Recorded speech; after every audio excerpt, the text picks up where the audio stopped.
అలా బయలుదేరి పురారణ్యం మధ్యకు చేరుకున్నారట కొల్లావారు. అంతలోని కన్ను పడవని వెలుతురు లేకపోయేసరికి రతనాల రంగమ్మదేవి తన భర్త గారి వద్దకు వచ్చి నాథా దేవి ప్రాణేశ్వర ఇంత అర్ధరాత్రి వేళ ప్రయాణం మంచిది కాదు. పళ్ళు ఇక్కడ పెట్టుకొని తెచ్చిన పళ్ళు పలహారం దింపుకొని రేపు వేకువదామని బయలుదేరి వెళదాం నాదా అన్నదట.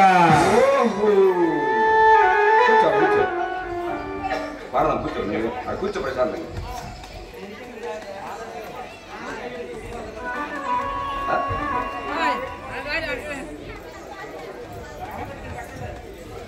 మెట్ల ఇక్కడ బల్ల ఎరిగినట్ట మెట్ల లోపల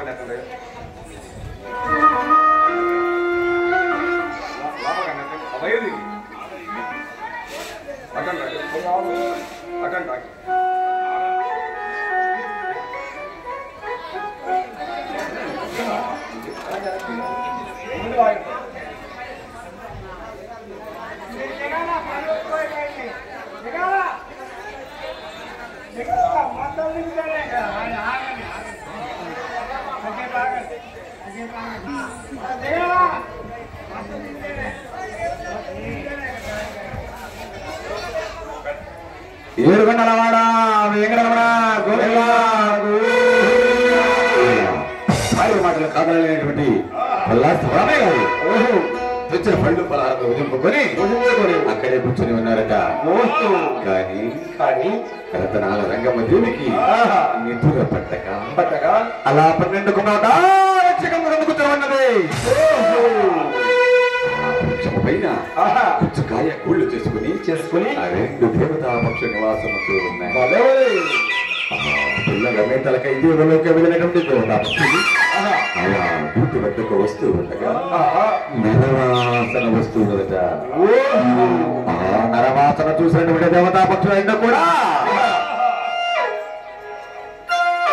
అందరినీ ఆడతరాల రంగమ్మదేవి తన భర్త గారి వద్దకు వచ్చి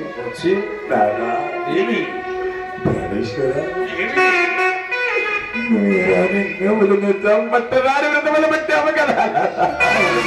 అవునవును మెరగన బావులు తవ్వించాం, బల్లాల చెరువులు తీసావు కదా.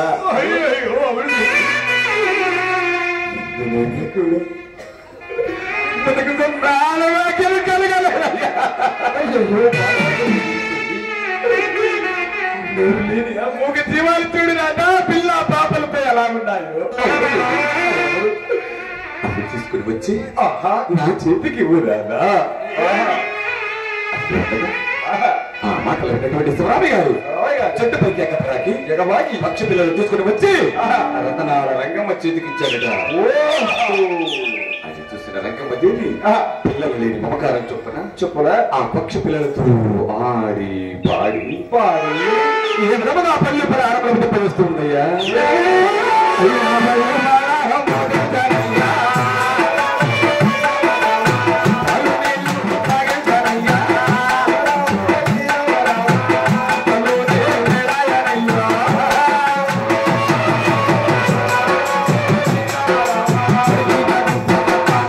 ఇంతలోనే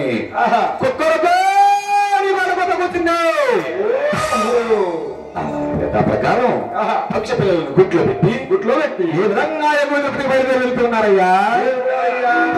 తిన్న బాలడు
అంతలోనే భార్యాభర్తలు ఇరువురు కూడా ఆనవాళ్ళు కొన్నిట్లు స్నానం ఆచరించి బ్రహ్మముడులు వేసుకుని ఆ దేవస్థానం చుట్టూ ప్రదక్షిణ చేస్తూ ఉండగా అంతలోనే శివరామయ్య గారు ఏమంటున్నారయ్యా ఎంతసేపు చూసినా కానీ ఆ శ్రీనివాసుడు కనిపించడం లేదే. అదిగల్ల నగరంలోనే కాకుండా ఈ తిరుపతిలో కూడా నన్ను కొట్టుబోతే శివరామయ్యని పిలిపించాలని తీసుకురంటావా చెప్పి తీసిన ప్రముఖముడు వెంపదెత్తి శ్రీనివాసుడు ఈ విధంగా ధ్యానిస్తున్నదయ్యా.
శ్రీనివాసుడు చూసి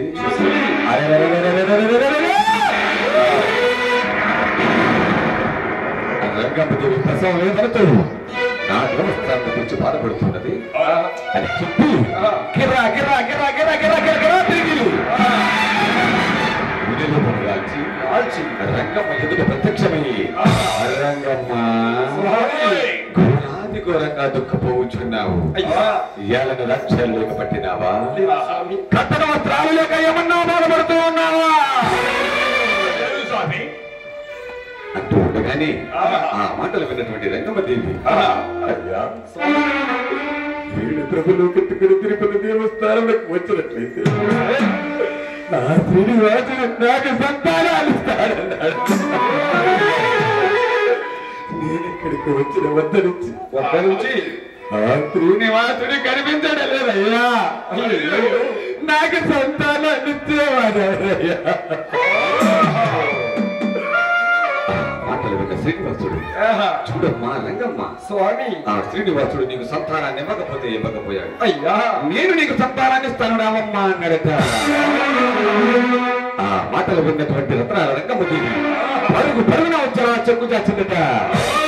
చెక్కు చాచిన రంగమ్మ దేవికి ఈ విధంగా సంతానాన్ని ప్రసాదిస్తూ ఉన్నాడయ్యా.